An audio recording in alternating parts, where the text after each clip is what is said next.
O'rtoqlar, men sizlarga bitta yaxshi xabarni aytaman. Bizda guruhdan chiqish uchun imkoniyat hali ham saqlanib qolmoqda. Buning uchun nima qilishimiz kerak va qanday natija qayd etilishi kerak? Hozir shuni batafsil aytib beraman sizlarga. Undan oldin mana shunaqa yangi tezkor va ajoyib xabarlardan quruq qolmaslik uchun kanalimga obuna bo'lib qo'ying. Unda boshladik.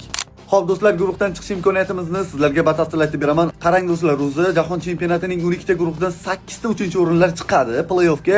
Hozir 5 ta o'rin band qilib bo'lindi. Biz 5 ta o'rindan o'ta olmaymiz. Nega? Ular chunki 3 ochkoni olib, bizdan to'plar nisbatan anchagina yaxshi. Hozir shuning uchun 6 va 7 o'rinlar ham band qilingan Belgiya va Cabo Verde tomonidan 2 ochkodan olingan holda. Shu ularga durang natija ham yetadi play-offga chiqish uchun. Va oxirgi 8-o'rin qolyapti. 8-o'rin uchun biz kurashamiz. Hozirgina Kongo terma jamoasi Kolumbiyaga mag'lubiyatga uchradi va bizda imkoniyat saqlanib qoldi play-offga chiqish uchun.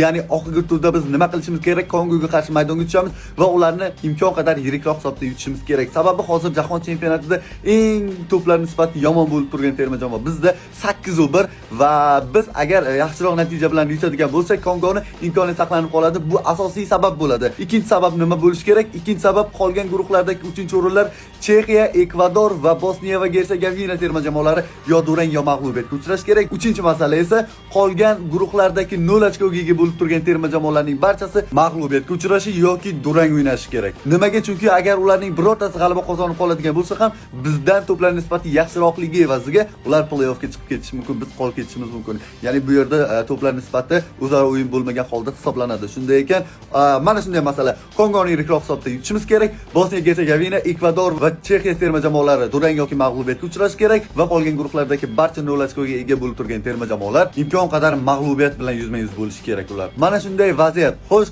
siz nima deb o'ylaysiz? Ha, to'g'ri, juda ham murakkab, lekin imkonimiz bo'ladimi chiqishga guruhdan? Fikrlaringizni kommentariyada qoldiring.